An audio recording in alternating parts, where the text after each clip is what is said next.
The last of us हाल ही में ये series Hotstar पर रिलीज हुई है, लेकिन अगर आपने लास्ट ऑफ अस का नाम पहले नहीं सुना है तो आप गेमर नहीं हो। ये सीरीज ज़ॉम्बी आउटब्रेक पर बेस्ड है, लेकिन इस सीरीज में ज़ॉम्बी बनने का तरीका ही इसे सबसे ज्यादा खास बनाता है क्योंकि इसके ज़ॉम्बीज रियल हैं। तो अब चलिए फटाक से जान लेते हैं कि इस वायरस से इन्फेक्ट होने के बाद ह्यूमन के साथ क्या क्या हो सकता है। स्टेज 1 में इंसान 2 दिन के अंदर ही अपनी पूरी याददाश्त खो देगा। वहीं स्टेज 2 के ज़ॉम्बीज को स्टॉकर कहा जाता है क्योंकि उनकी पूरी बॉडी को फंगस जो कवर कर लेता है, जिससे कि उनके देखने और सुनने की एबिलिटी खत्म हो जाती है। वहीं स्टेज 3 वाले ज़ॉम्बीज अपने आसपास की चीजों पर रिएक्ट कर अपना शिकार क्या करते हैं, जिन्हें क्लिकर्स कहा जाता है। लेकिन 4th स्टेज वाले इन सारे ज़ॉम्बीज के बाप होते हैं क्योंकि इन्फेक्टेड होने के 10 साल बाद भी उनकी बॉडी पर फंगस की मोटी लेयर चढ़ जाती है, जिससे कि उन्हें मारना और भी ज्यादा मुश्किल हो जाता है। साथ ही ये इसलिए भी बहुत ज्यादा खतरनाक होते हैं क्योंकि ये अपने शिकार पर सलाइवा भी छोड़ते हैं, जिससे कि इंसान जल्द ही इन्फेक्टेड हो जाएगा। ये तो रही ज़ॉम्बीज और वायरस की बात, लेकिन अगर इनसे बचना है तो इन्फेक्टेड हुए लोगों को जल्द ही मारना होगा। और यही बात इस सीरीज को खास बनाती है क्योंकि अगर हम एक इन्फेक्टेड इंसान को मार देते हैं तो वो दोबारा जिंदा होकर ज़ॉम्बी नहीं बनेगा। यही कारण है कि जब आउटब्रेक हुआ था तो यूएस गवर्नमेंट इसका इलाज नहीं ढूंढ पाई थी और इसलिए मिलिट्री की हेल्प से पूरे देश के शहरों को ही क्वारंटीन हिस्सों में बांट दिया गया था। साथ ही में मिलिट्री को फुल पावर दिया गया था कि जिन्हें भी जिस पर भी शक हो कि वो इंसान इन्फेक्टेड है तो उसे तुरंत ही गोली मार दी जाए। तो अब इस कत्लेआम को रोकने के लिए वहाँ पर कुछ लोगों ने फायर फाइल्स नाम की एक कल्ट की नींव रखी थी, जो कि वायरस को खत्म करने के लिए वैक्सीन बनाकर वापस से देश में डेमोक्रेटिक रूल लाना चाहते थे। मेन कहानी से पहले ये डिटेल्स जानना आपके लिए बहुत ज्यादा जरूरी था गाइस, ताकि आप इस सीरीज को और भी अच्छे से समझ सके और इसके साथ में पूरे दिल से आप सब लोग कनेक्ट हो सके।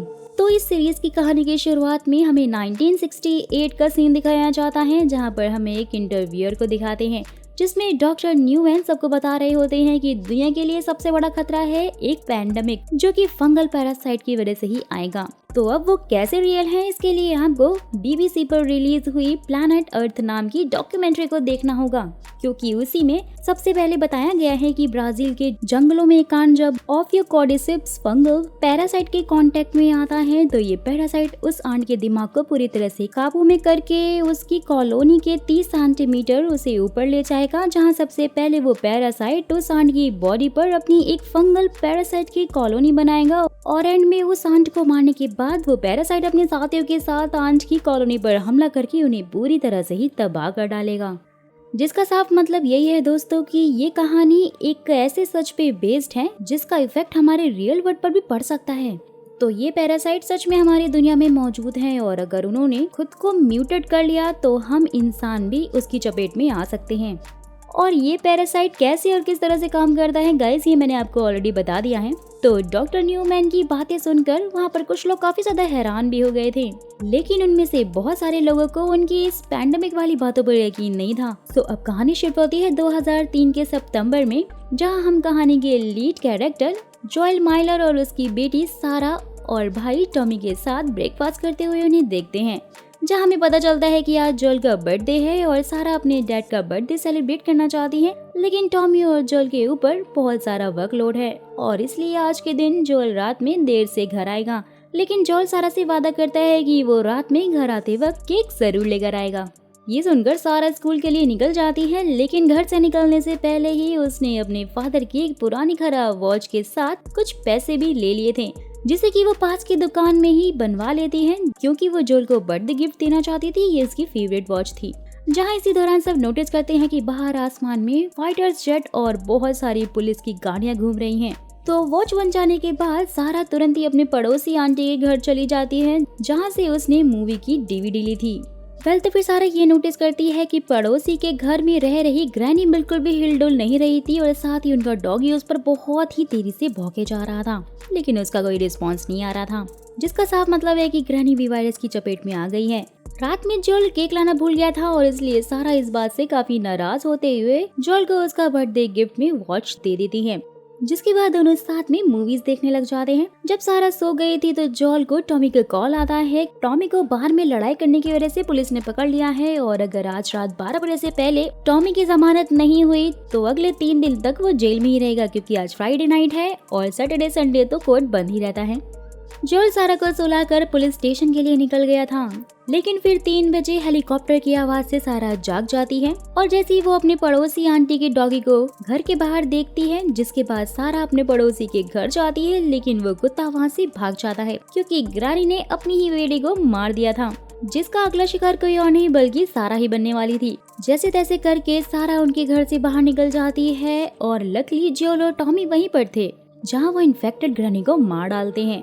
ये सब कुछ देखकर वो भी समझ गए थे कि किसी पैरासाइट इन्फेक्शन की वजह से ही लोग ऐसे पागल हो रहे हैं, तो अब उन्हें शहर से बाहर निकल जाना चाहिए। और ऐसा ही कुछ डिसीजन बाकी के शहर वालों ने भी लिया था और इसलिए शहर के बाहर निकलने वाला हाईवे पूरी तरह से जाम था। जब जोल शहर से होते हुए नदी के पास जाने की कोशिश करता है, तब शहर में अलग ही लेवल का कैओस चल रहा था। लोग यहाँ से वहाँ बस भाग रहे थे और इतना ही कम नहीं होता कि वहाँ पर एक प्लेन भी क्रैश हो जाता है, जिससे उनका कार भी क्रैश हो गया था और अब सबने जैसे तैसे करके खुद को संभाल लिया था। लेकिन सारा का पैर बहुत बुरी तरह से घायल हो गया था, जिस वजह से वो चल नहीं पा रही थी और टॉमी भी उनसे बिछड़ गया था। लेकिन फिर भी जोल सारा को उठाकर नदी के किनारे की ओर बढ़ता है, क्योंकि उसे पता था कि टॉमी भी वहाँ पर आ ही जाएगा। जहाँ रास्ते में एक ज़ॉम्बी उनका पीछा करने लग जाता है और जैसे ही वो ज़ॉम्बी उन तक पहुँचता है, उससे पहले सोल्जर्स ज़ॉम्बी को गोली मार देता है। साथ ही उस सोल्जर को जोल और सारा को भी गोली मारने का ऑर्डर मिल चुका था। जोल उसे समझाने की कोशिश भी करता है कि वो दोनों इन्फेक्टेड नहीं है, लेकिन उसके बावजूद भी सोल्जर उन पर गोली चला देता है, जिसमें सारा को गोली लग जाती है, लेकिन जोल बच गया था। सोल्जर दोबारा से जोल पर गोली मारता है, लेकिन उससे पहले टॉमी वहां पर पहुंचकर उस सोल्जर को ही मार डालता है। लेकिन इतने में ही बेचारी सारा का बहुत ज्यादा ब्लड लॉस हो चुका था और वो देखते ही देखते जोल की बाहों में तड़पते हुए मर जाती है। तो अब इससे ज्यादा बुरा भी क्या हो सकता है एक फादर के लिए, जिसकी बेटी ने उसके हाथों में ही दम तोड़ दिया। सीन शिफ्ट होता है और अब इस आउटब्रेक को 20 साल बीत चुके थे। हालात इतने ज्यादा खराब हो गए थे कि क्वारंटीन जोन से जब कोई भी बाहर आता था तो सबसे पहले उसका टेस्ट होता था और अगर वो इन्फेक्टेड पाया गया तो सोल्जर उसे वहीं पर मार देंगे, चाहे वो कोई बच्चा ही क्यों ना हो। वही एक मिलिट्री कैंप में जोल अपनी गर्लफ्रेंड स्टेला के साथ में सारे इन्फेक्टेड लोगों की बॉडी को जलाने का काम करके गुजारा कर रहा था। वैसे इस पूरी कॉलोनी को फेडरा नाम की मिलिट्री ऑर्गेनाइजेशन ही चला रही थी। जोल का कैरेक्टर पूरी तरह से बदल चुका था। पैसे कमाने के लिए जोल कोई भी रिस्क लेने के लिए तैयार रहता था और इस काम में स्टेला भी उसका बराबर का साथ देती थी। वो दोनों पेन किलर टैबलेट्स की स्मगलिंग किया करते थे और फेडरा के नियम के अनुसार अगर किसी ने भी बागी ग्रुप यानी कि फायरफ्लाई से दोस्ती बढ़ाई या फिर स्मगलिंग की तो उसकी सजा सिर्फ और सिर्फ मौत होगी। जोल एक ली नाम के सोल्जर के साथ कुछ पिल्स की स्मगलिंग करके ली को एक ट्रक जुगाड़ करने के लिए बोलता है और इस काम में ली ने जोल से अच्छे खासे पैसे वसूले थे। जोल को ट्रक स्टार्ट करने के लिए बैटरी का जुगाड़ खुद से ही करना था और बैटरी का जुगाड़ आराम से हो भी गया था, लेकिन जोल की टीम के बंदों ने ही उसे धोखा दे दिया था और बैटरी को चुरा लिया था। साथ ही उन्होंने स्टेला को भी किडनैप करके उसकी अच्छी खासी पिटाई कर दी थी। लेकिन इससे पहले वो ज्यादा कुछ करते वहाँ पर हमला हो जाता है, क्योंकि बाहर फेडरा और फायरफ्लाइज वाले एक बच्चे के लिए लड़ रहे होते हैं। तो मौके का फायदा उठाकर स्टेला फेडरा वालों के पास चली जाती है। वहीं दूसरी ओर हम उस बच्ची वेरोनिका को फायरफ्लाइज वालों के पास देखते हैं, जो कि उस पर कुछ एक्सपेरिमेंट कर रहे थे। फेडरास पर किए बमबारी से फायरफ्लाइज की लीडर मर्लिन बहुत ज्यादा नाराज थी, क्योंकि अभी उनके पास वेरोनिका थी और अगर कुछ ऊंच नीच हो जाती तो उसके 20 साल की मेहनत तो पूरी तरह से बर्बाद ही हो जाती। जिसके बाद वो सब बोस्टन शहर छोड़कर वेस्ट में जाने का फैसला करते हैं। और जब मर्लिन वेरोनिका से मिलती है तो हमें पता चलता है कि वेरोनिका का असली नाम एली है, जो कि हफ्तों से इन्फेक्टेड है, लेकिन उस पर वायरस का कोई असर ही नहीं हुआ है और इसलिए एली बहुत ही ज्यादा खास थी उन सब के लिए। वहीं दूसरी तरफ एप नाम के बंदे से जोल को पता चलता है कि टॉमी किसी काम के लिए शहर से बाहर गया हुआ है और उससे 2 दिन से ज्यादा हुए हैं उससे बात नहीं हुई है। तो इसलिए जॉय लैब से टॉमी की लोकेशन लेकर वहां जाने का फैसला करता है। एप ने जोल को समझाया भी था कि रास्ते में उसे बहुत सारे ज़ॉम्बी से भिड़ंत हो सकती है, लेकिन जोल को अपनी जान की कोई चिंता ही नहीं थी। खैर, तो रात के टाइम में फाइनली जोल स्टेला से मिलता है और सारी बातें सुनने के बाद वो दोनों ये फैसला करते हैं कि अब वो उसी क्लाइंट से बैटरी चुराएंगे जिसे उनके लोग बेचने वाले थे। दोनों मौका देखकर उस बिल्डिंग में घुस जाते हैं जहां उस बैटरी की डील होने वाली थी और जैसे ही वो लोग अंदर जाते हैं बस लाशें ही लाशें उनसे टकरा रही थी। साथ ही उन्हें वहां पर टूटा फूटा बैटरी भी मिल जाता है, जहां पर हम ये देख पाते हैं कि बैटरी के खरीदार फायरफ्लाइज वाले ही थे, जिनकी टीम में बस मर्लिन और एली ही थे। मर्लिन घायल थी और वो जोल को बहुत ही अच्छी तरह से जानती थी और इसलिए वो जोल से ये डील करती है कि अगर वो एली को स्टेट हाउस लेकर जाए तो वहाँ उन्हें फायरफ्लाइज की एक टीम, ट्रक, बैटरी और हथियार सब दे देंगे। जोल ये डील पक्की करने के बाद एली को अपने घर ले आता है, जहाँ पर एली भी समझ जाती है कि ये लोग रेडियो के जरिए ही बात करते हैं, अपने सीक्रेट मैसेजेस भेजते हैं। जैसे कि अगर 17 के गाने प्ले हो रहे हैं तो इसका साफ मतलब यही है कि उनके पास कोई नया काम आया है, लेकिन अगर 18 के गाने प्ले हो रहे हैं तो इसका मतलब है कि कोई बहुत ही बड़ा बवंडर आने वाला है और वो मुसीबत में फंसने वाले हैं। ये सब कुछ जाने के बाद एली रात में जोल और स्टेला के घर से बाहर निकल आई थी, लेकिन उन्हें जोल के दोस्त ली ने पकड़ लिया था। सोल्जर होने की वजह से ली उन्हें बाहर जाने नहीं देता और जैसे ही वो एली की जांच करता है कि वो इन्फेक्टेड है या नहीं तो एली अपने चाकू से उस पर हमला कर देती है, जिससे कि ली का दिमाग खराब हो जाता है और वो एली को मारने ही वाला था। लेकिन तब तक जोल की मेमोरी बहुत ही बुरी तरह से ट्रिगर हो जाती है और उसे याद आ जाता है कि उसकी बेटी को भी ऐसे ही एक सोल्जर ने मार दिया था। वैसे गाइस, मैं आपको यहाँ बता दूं कि जोल अभी भी अपनी बेटी की दी हुई घड़ी पहनता है। हाँ, तो अब सालों का गुस्सा जोल ने ली पर ही निकाल दिया और उसे इतने ज्यादा पंच मारे कि वो बेचारा तो वहीं मर ही गया। जोल का ये साइड देखकर एली बहुत ही ज्यादा शॉक हो गई थी, थोड़ी सी डर भी गई थी। यही जोल और स्टेला को पता चल गया था कि एली 1 महीने से इन्फेक्टेड घूम रही है, लेकिन फिर भी उस पर वायरस का कोई असर नहीं होता है। जोल और एली को भी पता चल गया था कि एली बहुत खास है और फिर वो दोनों वहाँ से आगे की तरफ बढ़ जाते हैं। और दोस्तों, यहीं से कहानी वापस से 2003 में जाती है, मतलब कि ज़ॉम्बी आउटब्रेक वाले साल में। और इस बार हमें जकार्ता में रत्ना नाम की एक साइंटिस्ट को दिखाते हैं, जिसे कुछ सरकारी बंदे अपने साथ एक लैब में लेकर आते हैं, जहां पर रत्ना को सैंपल दिया जाता है। और रत्ना इस सैंपल को देखती है तो दंग रह जाती है, क्योंकि उसे तो यकीन ही नहीं हो रहा था कि ओफियोकॉर्डिसिप्स वायरस इंसानों के शरीर में भी पनपने लगा है। जिसके बाद फिर रत्ना उस इंसान की ऑटोप्सी करवाती है, जिसके अंदर से ये सैंपल मिला था और ऑटोप्सी में रत्ना को एक पैरासाइट उस बॉडी में मिलता है। जिसके बाद वो ये सारी बातें गवर्नमेंट ऑफिसर्स को बता देती है और इस वायरस का कोई इलाज नहीं है, ये भी वो उन्हें कहती है। साथ ही उन ऑफिसर से ये भी पता चलता है कि ये वायरस एक फैक्ट्री के लोगों में हुआ है, जिसमें से 14 लोग गायब हो चुके हैं। ये सुनते ही रत्ना उनको इस पूरे शहर को उड़ाने के लिए बोलती है, नहीं तो वायरस पूरी दुनिया को तबाह कर डालेगा। और अभी की हालत देखकर भी हम बहुत इजीली समझ सकते हैं कि रत्ना की बात तो उन ऑफिसर्स ने नहीं मानी थी।